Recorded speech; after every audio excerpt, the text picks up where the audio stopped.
Awesome. Well, I'm going to turn my camera off so you can't see all of my enthusiastic hand signals as I deliver the presentation, and I won't distract you from the content. So let me do that. I'm super excited to be here today.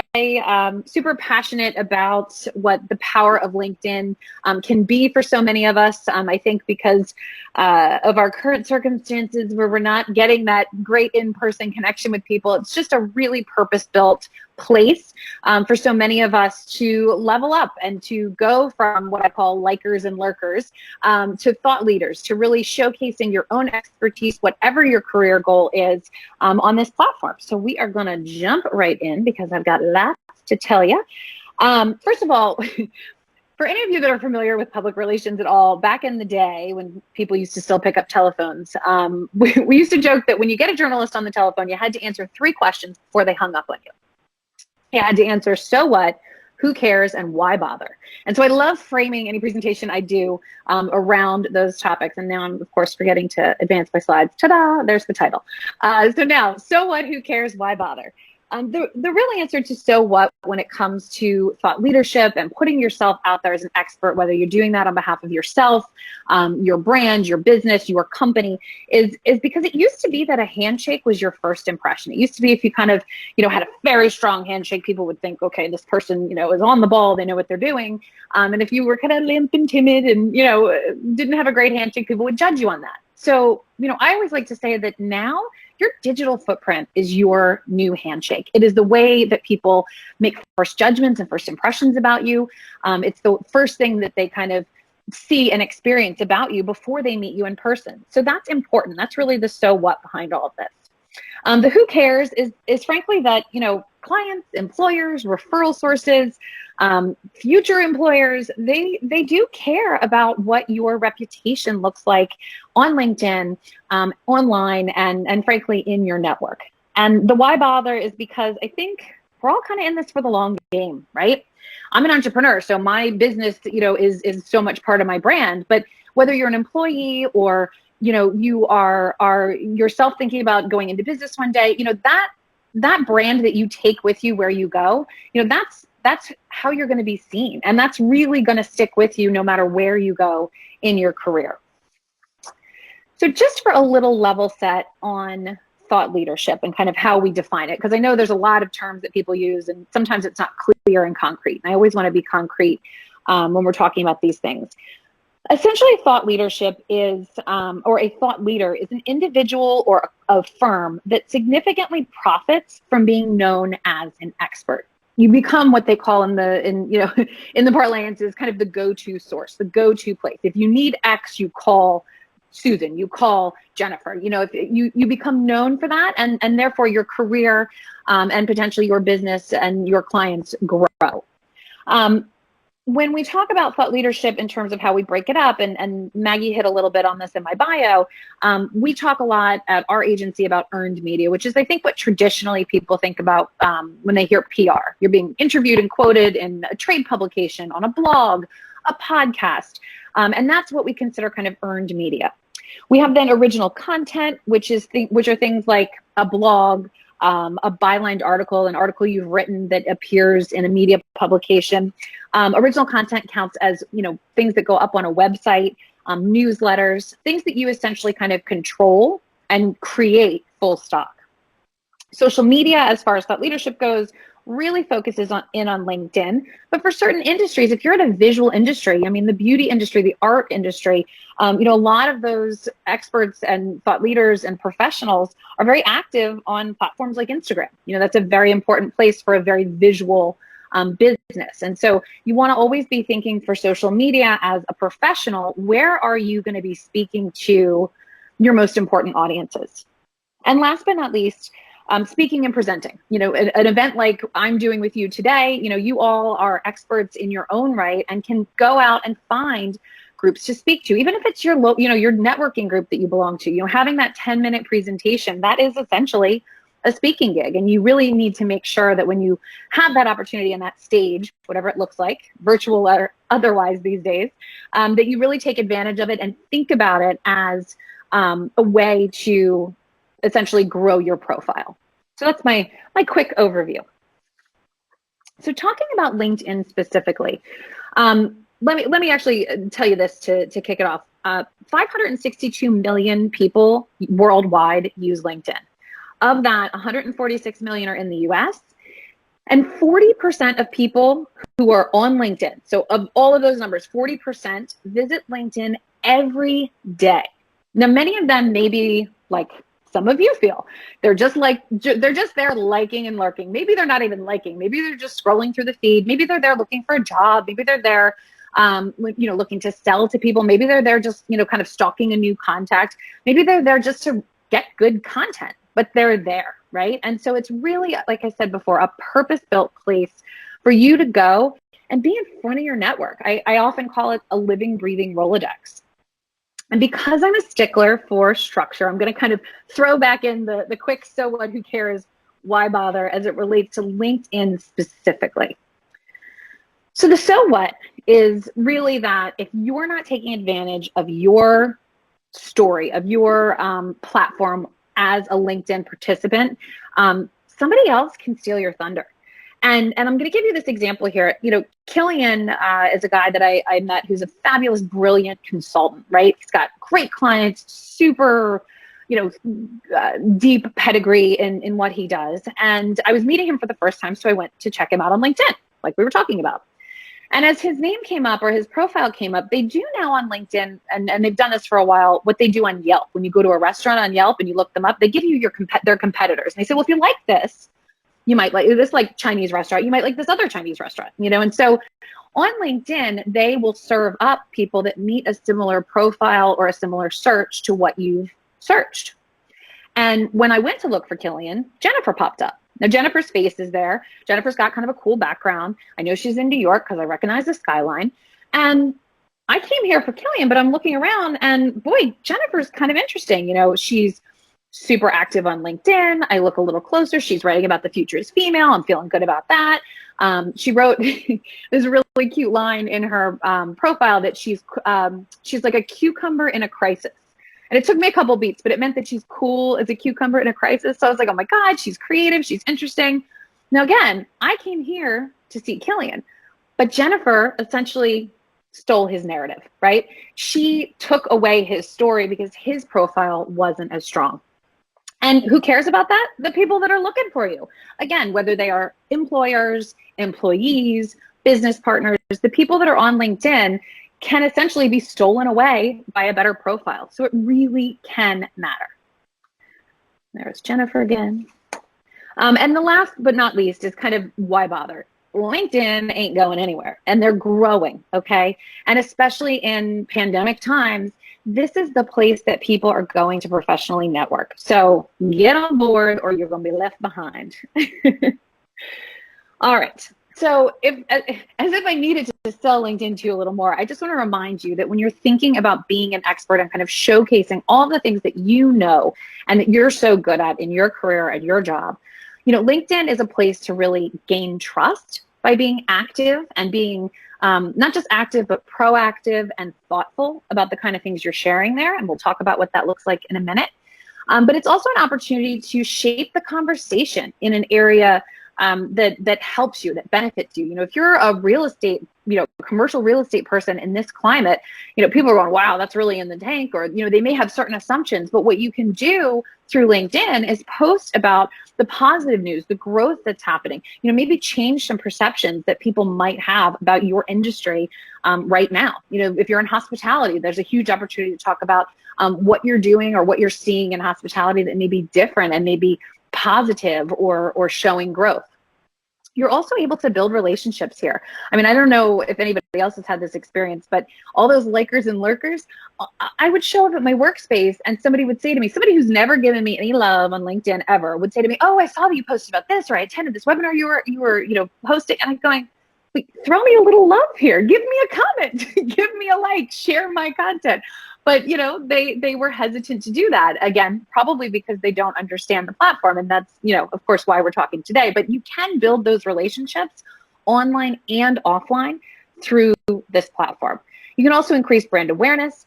You can be seen as an advisor. Look, we're all selling something, right? I'm selling my services. People who are accountants and attorneys are selling their services. People who make products are selling their products. We're all doing something that is essentially, the core revenue of our business. And when you are on LinkedIn and you are proactive and thoughtful and showing your expertise, you're seen as an advisor and not a salesperson. And that's a really important distinction.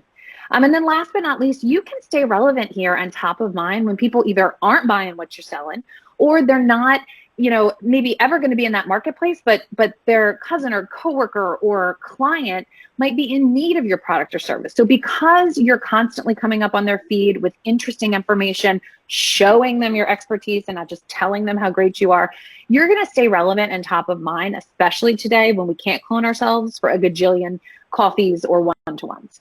It's just a really purpose-built platform that's here for us to take advantage of. So let's talk about how to do that. Here we go. So this is my friend Jess. She is a fabulous matrimonial and family law attorney. She has her own practice down in the Bethesda area of Maryland. And I love her profile because I think she does a couple of things really well. Number one, she's got a photo that looks like her. And I'm saying that totally seriously because I realize my hair is a little longer now in person than it is in my photo, but it still looks like me. I have a neighbor who's in the real estate business whom I adore, but he's quite bald. And his LinkedIn photo still shows him with a lot of hair. I'm going, look, Russ, I know that you really like this picture with your hair, but you don't have hair anymore. So we need to have this look like you. So when you walk in the door, people see you and recognize you. So I always advise people to have, a current-ish headshot. I think it's really important. Another thing on your profile that's hugely important, I think, is to make sure that you have a background. I know it sounds silly, but this banner up here, this kind of rust colored banner that she has up, those are her company colors. They go with part of her her logo. And they also, it's not that constellation. It's not that default kind of constellation background that LinkedIn gives you. LinkedIn banners are very tricky to size. So there's a fabulous cheater site that I love that I call Photoshop for Dummies. It's called Canva, C-A-N-V as in Victor A. And I'm giving Maggie a couple of links to share with everybody after the presentation that are related to what I'm talking about. And Canva is one of them. Canva has fabulous, completely customizable, already sized banners that you can just pop into your LinkedIn background. You can put your slogan there, you can add a logo, you can put a saying or a quote that you enjoy, and it'll just kind of punch up your billboard, which is really what this section of LinkedIn is called. Or at least that's what I call it. I call it your billboard because it's the first thing that people say when they go to your profile. So we talked about a photo from this century. We talked about a banner. A custom URL is another really easy fix. And essentially what that means is that when you pull up, let's say Jessica's profile, it says LinkedIn/Jessica Markham, right? And it just has her name there. If you don't customize that, it'll give you a gobbledygook bunch of numbers after your name or your company. So there's a really easy way to just go in and edit that. And I've shared a link with Maggie that we'll share with you on how to do that. So now we're going to get to the meat of it. You really want to have a headline, and a headline is what you see under here that says attorney, mediator, author of, representing employees and their spouses in divorce. So those are three things that Jessica does. In certain industries, I think you want to play it maybe a little more safe. You want to play it a little more square.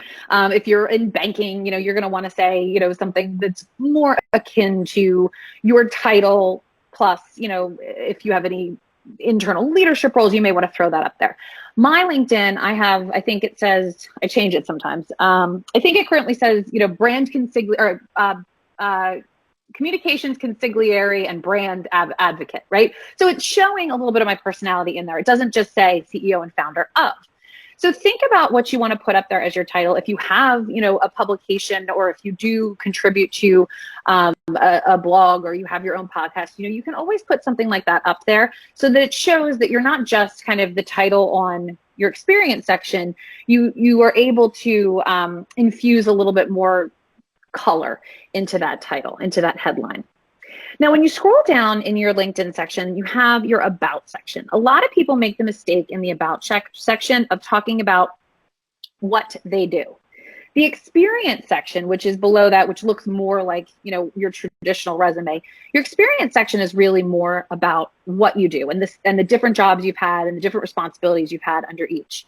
The about section is really supposed to be more about who you are. And I've shared with Maggie some links to a couple of different ways to write and think about that section. Sometimes if people don't have their own website, they may put a bio in there that reads more like a speaking bio or a bio that you would put on a website, because that's, they don't have that as a platform. They use LinkedIn for that purpose.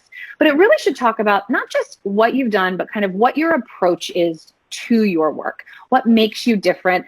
You can also talk in there, that's an appropriate place to say, a little bit more about, if you have spoken at an event, if you have, certain qualifications that don't necessarily fall into the traditional LinkedIn format, that's a great place to talk about it. You can go up to 2,000 words here. 2,000 words is a lot. I don't think you necessarily have to go that big, but you can. And what you want to also include in your about section is really, those keywords that are in your industry, because when people do search on LinkedIn, it's the same as if you were to search on Google. You are going to come up with keywords, and they are going to flag your profile with certain keywords. So make sure your industry keywords are all there, but always remember it's who you are, not what you do. And it doesn't matter if you write, I this or, Lauren that. Like, it really doesn't matter if you're first person or third person. It's more about consistency throughout your profile. So just pick the way you're going to write about yourself and stick with it. Now, the next section, or another section that's really important on LinkedIn that they've added recently, is called your featured section. And so that is a great place to highlight. You can put up slideshows that you have, or slideshows, I'm sounding so dated. You can put up PowerPoint presentations or Canva presentations or any kind of media presentations that you might want to share with your network there. You can also put up podcast interviews. You can put up features about your company or you. It's a great place to kind of put what I consider your latest and greatest content. So that's that featured section. And then the experience section, which is as you scroll down, that says, I worked here from X date to Y date. These were my responsibilities. I think, that's a pretty straightforward section. My biggest piece of advice on that section is to make sure that it shows a progression, right? Meaning that if you have been in a role, if you've been, let's say, at a company and you've had 2 or 3 roles in that company and you've been there a really long time, like, 5 or 6 or 7 or 8 years, which feels like a really long time these days, make sure that within that entry that you show the progression of your role. I've seen it done a couple of different ways, but if you use bullets and you're thoughtful about how you put a title in and explain and show how your responsibility has increased there, it's an important thing to remember, because you don't want to just show up at your most recent job and people are going, well, what did he or she do before? Like, that's, I don't understand how they got here.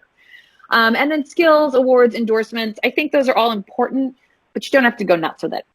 So just those are a couple of notes on how to shore up this billboard section of your profile. I'm going to move on to what is kind of more the meat of kind of how to be a thought leader. But before I do that, are there any questions? Maggie, I don't know if anything's come through on the chat, or if anybody wants to let us know if there's a question about what I've gone over so far. I know I went kind of fast. I'm not seeing any right now, but I will definitely let you know if we have some come in. Awesome. All right. So what we've covered so far is that billboard, that foundational kind of shoring up. The next thing that's really important to think about on LinkedIn is, who are you talking to there? Your audience on LinkedIn, your most important, your target audience on LinkedIn may not be your largest audience on LinkedIn. Now, let me explain that. What I mean is, if I'm connected to 100 people, I like round numbers. I'm not a math person. So if I'm connected to 100 people and 50 of them are friends, family, people I knew from college, somebody from my first job, like people that I'm not, networking strongly with right now or working with professionally right now. Let's say 50% of them are there, or maybe even 60%. That other 40%, the people that I have met in my last 2 positions, the people that are my current clients, the people that are kind of really important to where I am in my career now and where I'm going, I'm talking to that 40%. they're not the largest, slice of the pie, but they're the most important audience for me for the way I'm thinking about LinkedIn right now. One of the things that is very easy to do out of the gates is, as you're scrolling through your feed, you make sure that instead of just liking or lurking and not doing anything, that if you like, you add a comment. And it's a really easy thing to do, but people get a little kind of freaked out. They're like, well, what do I write? I don't know what to do. That comment can be something as simple as a warm congratulations on somebody who, has recently gotten a new promotion. A former intern of mine is now the head of the PRSA. I, saw her post about it and I was like, oh my gosh, Kelly, I knew you win. So proud of you. You've really come a long way in your career. Okay. It's not necessarily showcasing my expertise, but it's thoughtful. It's gotten now my name and my profile in front of everybody in her network. It's reminded her about me. She could be a great connection for me if I'm looking for resources for my agency in the future. It's just kind of stoking that fire a little bit, and certainly a lot more than if I just clicked like. Now, if you want to take it to the next step, you're going to want to share a point of view. Okay. And so let's give it a simple example of that. If somebody puts up a post about, COVID-19 divorce trends, right? And you happen to be, working in a law firm that does matrimonial family law, and you have something to say about that. Like, let's say they put it up a thing that's like, oh, it's gang, it's not really any different than before. Everything's kind of proceeding as if, but that not to be the truth because you're an expert. And this is your space that you work in. And so you can turn around and share it and say, we're seeing things that are different than that right now. Or, in my experience, this is only one piece of that, piece of the marketplace. We're actually seeing a lot of growth in XYZ. You can kind of share other people's content and comment on other people's content by adding your own point of view, adding something that shows people your expertise. Now we're going to level up even further, and we're going to think about, okay, so you want to be seen more on LinkedIn. You have an understanding of how important it is to kind of explain to people why something that you're commenting on is important, why something that you would be sharing, a piece of, a news article that is in your industry that you're sharing. You want to tell them why it's important. You want to tell them what the takeaway was for you. But next, you want to be proactively sharing this content. So what I call it, what I always say is come up with a content ratio, right? Which is a really fancy way of saying write down what you want to talk about and how often you want to talk about it. Okay. So if you work in, let's say you work, in financial services, right? There's a lot of things happening in financial services right now because people are really concerned about paying back PPP money. And let's say you're, the accounting firm you work for is knee deep in dealing with PPP paybacks.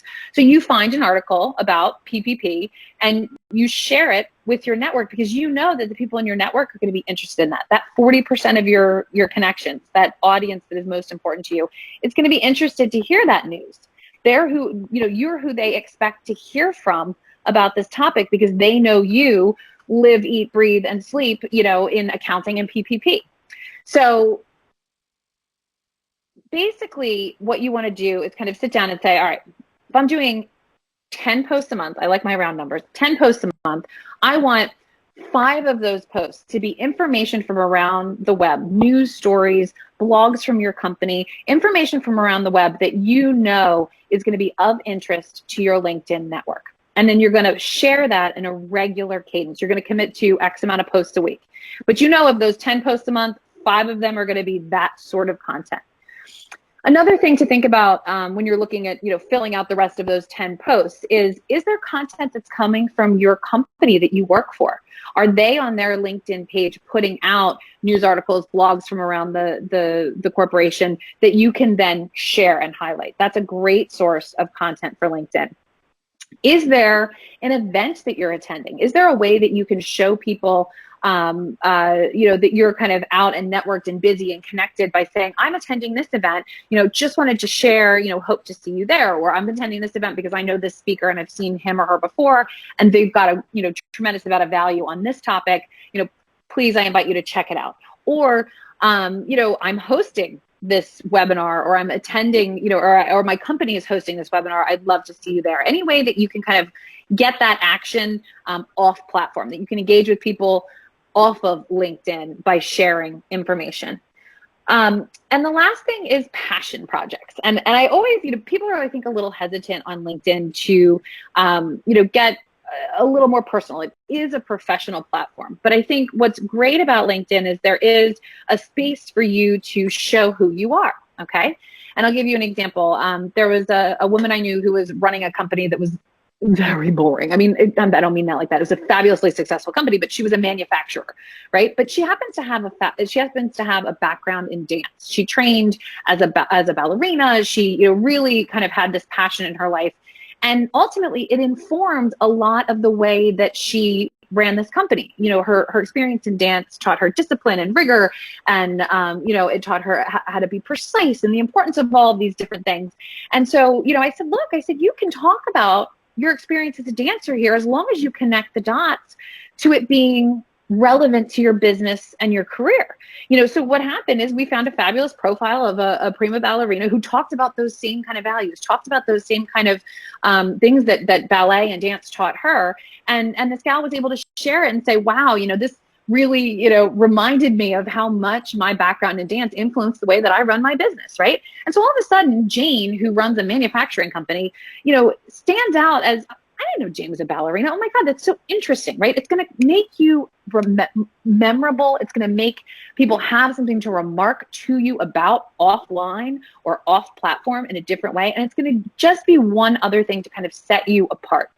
If you're involved in philanthropy, anything like that you can bring back to, with a little bit of a thread, who you are in business, can also set you apart on LinkedIn. So I always encourage people to be thoughtful about sharing those kinds of passion projects, but to keep it to a minimum. So let's say, the bulk of your content ratio is going to be pulling news articles from around the web and telling people in your industry why they're important.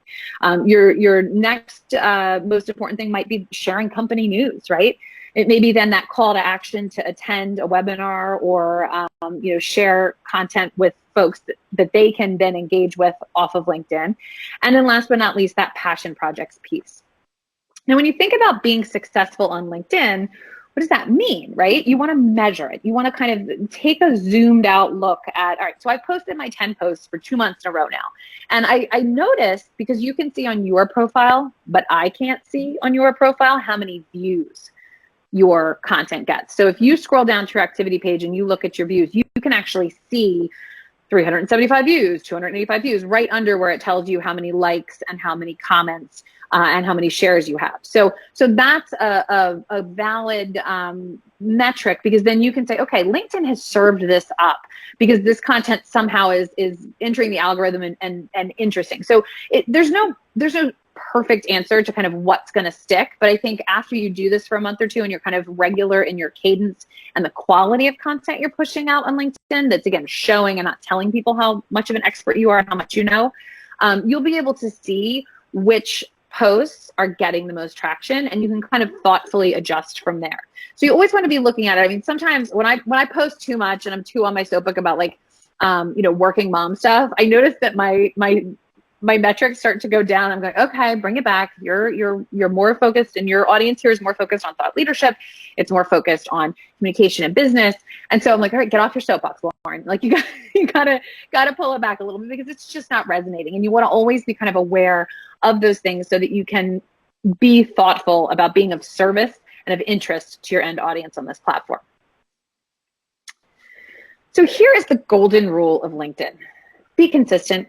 Just be consistent. So if you are not posting at all and it feels like a tremendous lift to go to posting 0 times a week to posting 3 times a week, do 1 a week. I don't care. Do more than you're doing now, okay? And stick to it. Figure out how much you can bite off and chew and be consistent with it. So 2 posts a week, 3 posts a week, that's a great cadence. And again, zooming out to your 10 posts a month, then you know exactly what buckets of content you're going to be pulling from.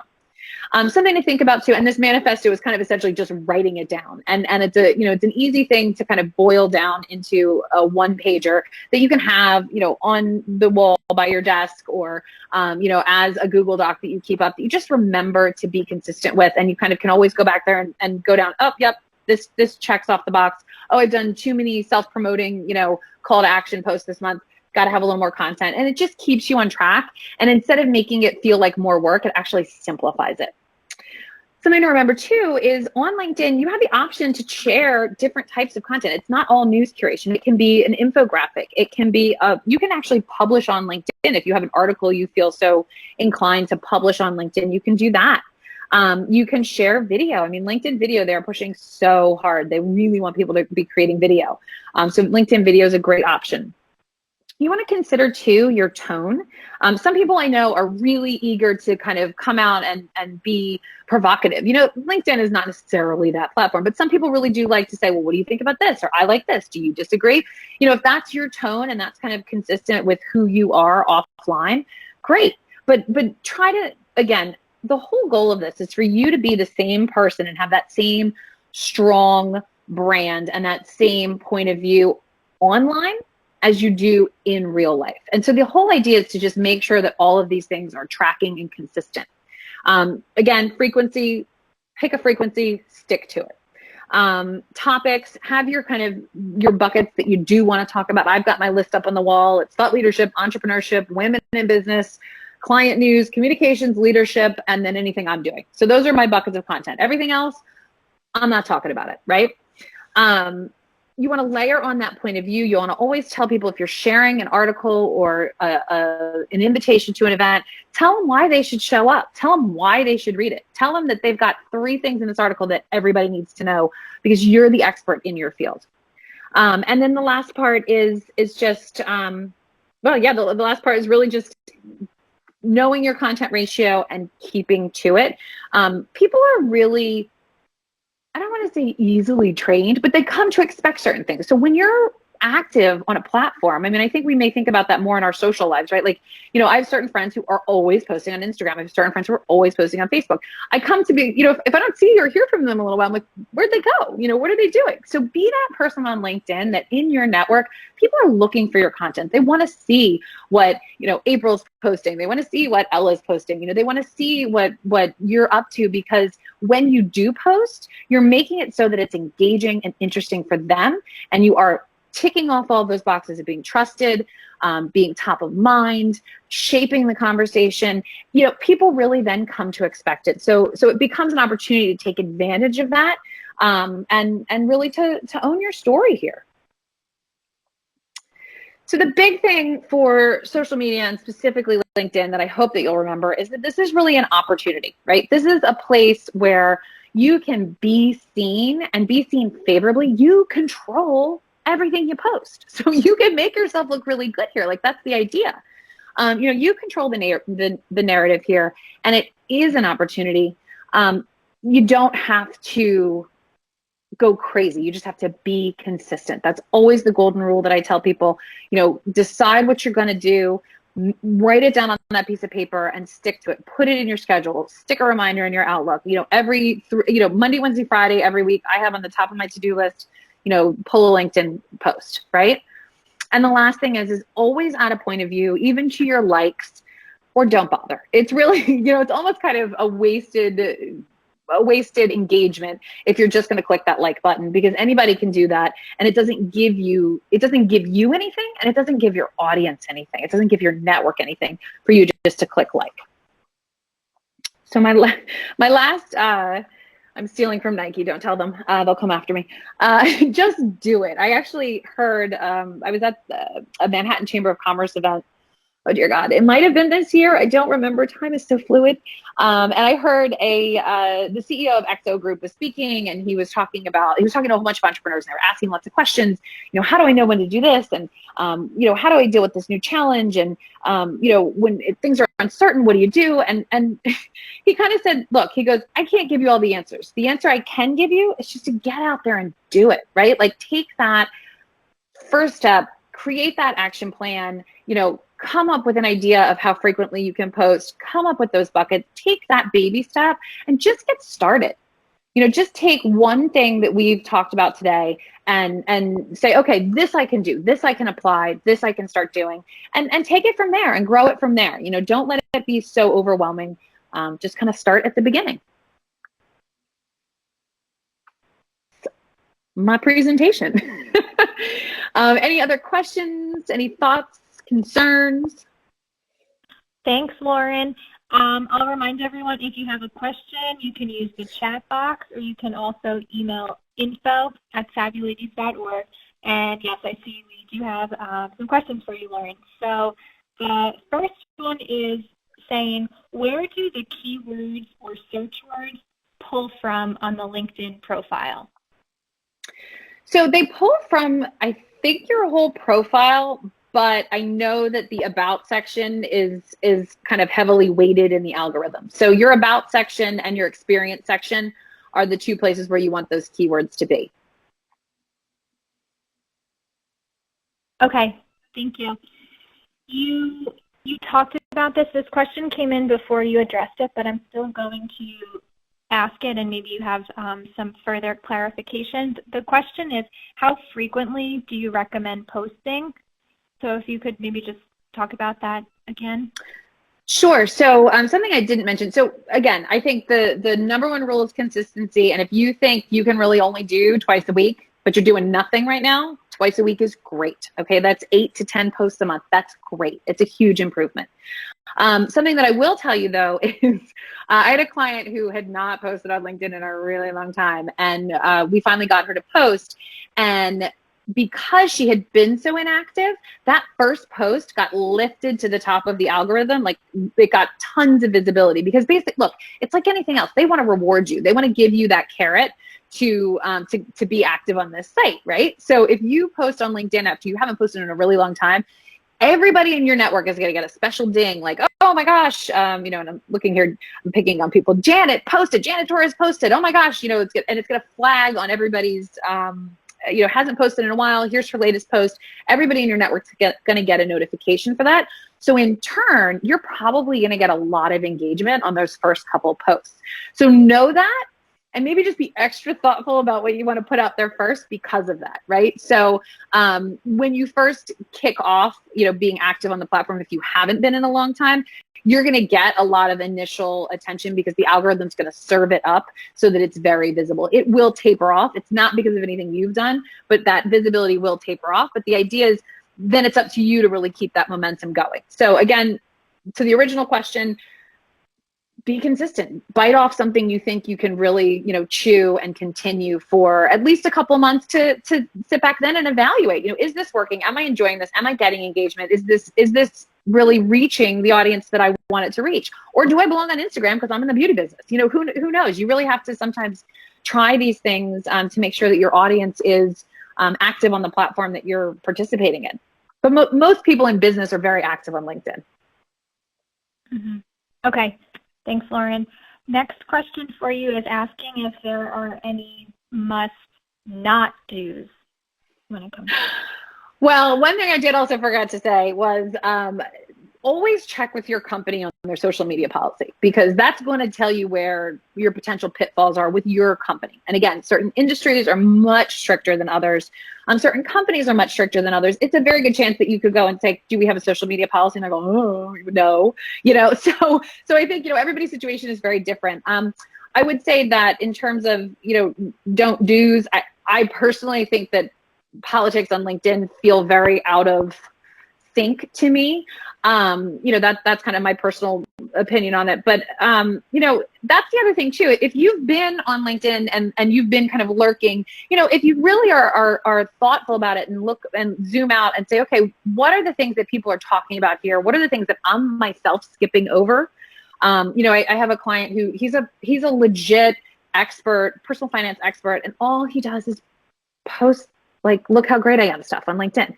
And it's like, oh my God, already. Like, I get it. You're fabulous. You're wonderful. But this is not the platform for that. You have such an opportunity here to be serving up better information for people. And he really uses it as a self-promotion tool. So in terms of pitfalls, I would say, number one, always make sure you're complying with your company's social media policy.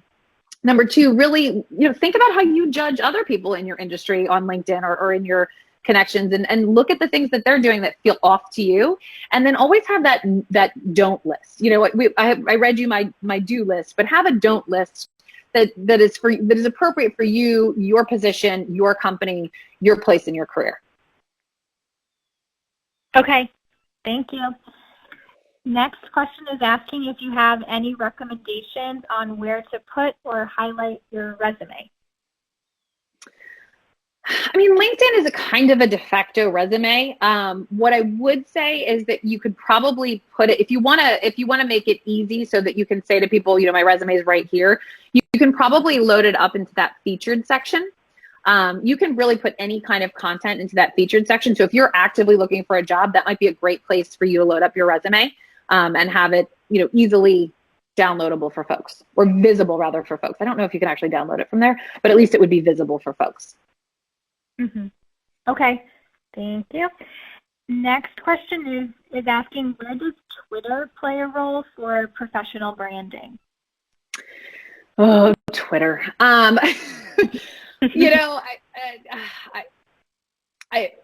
my industry, Twitter's such a weird thing because nobody loves Twitter other than Donald Trump more than journalists, right? Like journalists love Twitter. So we, because we're in communications, are very active on Twitter. I think it's back to what I was saying about, kind of Instagram and Twitter and LinkedIn. It's really about where you are with your personal brand and where your industry is and where the people in your industry are looking for information. Like I'm not super active on Twitter, but when we need a journalist, that's where we go to stalk them. Like we know that that's an important platform for them. So, it's kind of a lame answer, but it really is like a little bit of a case by case. My husband is an art attorney, and so I am always on him. Like, you should be really active on Instagram because that's where all the people in the art world are. What an opportunity for an attorney to be active on a visual platform like that, because that's where his potential clients might be. So I think it's much more about, finding where your most important audience is most engaged. Okay. Lauren, it looks like we have, I think, 2 more questions. The next one is saying, assuming that it's appropriate content, is it okay to share the same content on LinkedIn and other social media accounts like Facebook, or are you not supposed to be sharing the same things across multiple platforms? That is an excellent question. So it's twofold. Number one is every platform has constraints and opportunities. So, on Twitter, you have an actual, character constraint. So you can't post a huge long post on Twitter. On LinkedIn, your audience is much more likely to look at something that may have a visual aspect to it. What I would say is 2 things. Number one is make sure that you adapt your content for the platform. Okay. And so whether that means changing the caption, changing the actual copy, whether that means changing if you're serving up an image versus a link, I would say make sure that you're changing up your content in a way that is channel appropriate. And on the flip side of that, I hate nothing more than when I'm connected to somebody and I see on the same day at exactly the same time on all of my feeds the exact same content. Now that might be a personal pet peeve of mine, but think about a way that you can stagger it a little bit. So I mean that if you're going to be that active that you're going to have content you're going to be sharing across all these platforms, have Monday be your Twitter day, Wednesday be your Instagram day, and Friday be your LinkedIn day. Make sure you're staggering that content in a way that everybody's not seeing it all at once on all their feeds, because then they're just going to skim by.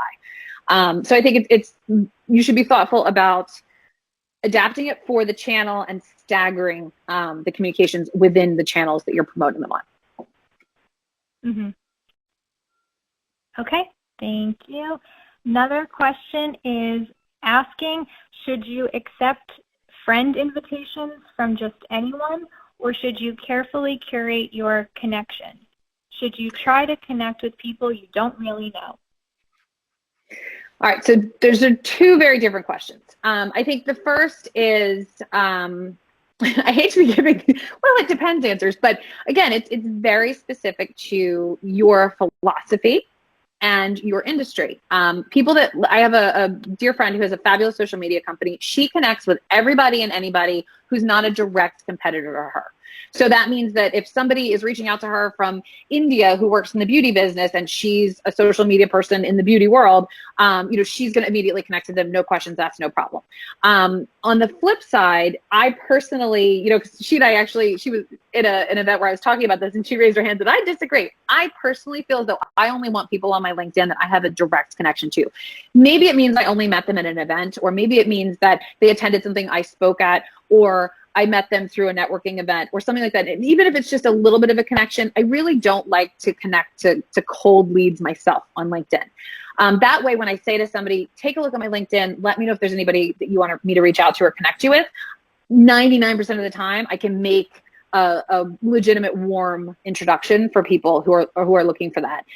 So I think, again, it depends on your industry. Another example, I met somebody in real estate and he was like, you never know where my next apartment sale is going to come from. So he connects to everybody. So be thoughtful about it.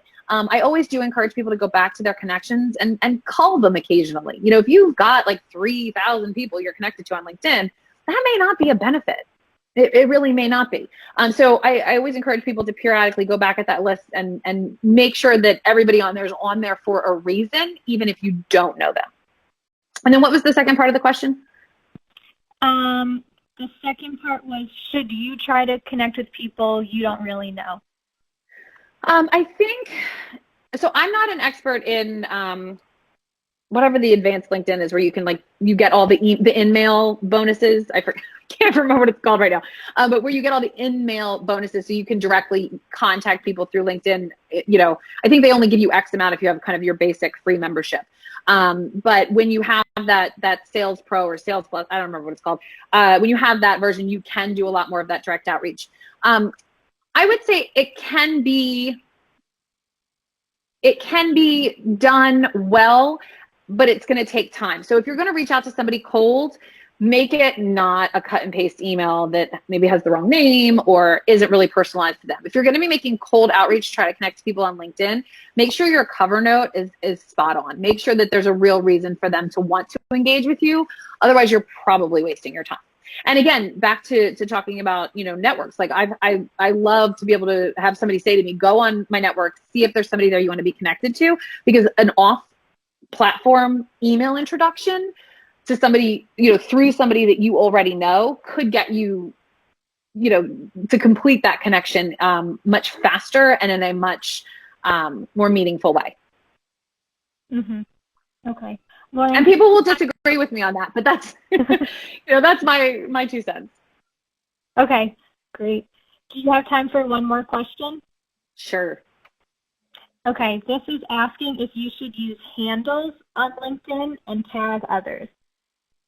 Yes. So hashtags or handles?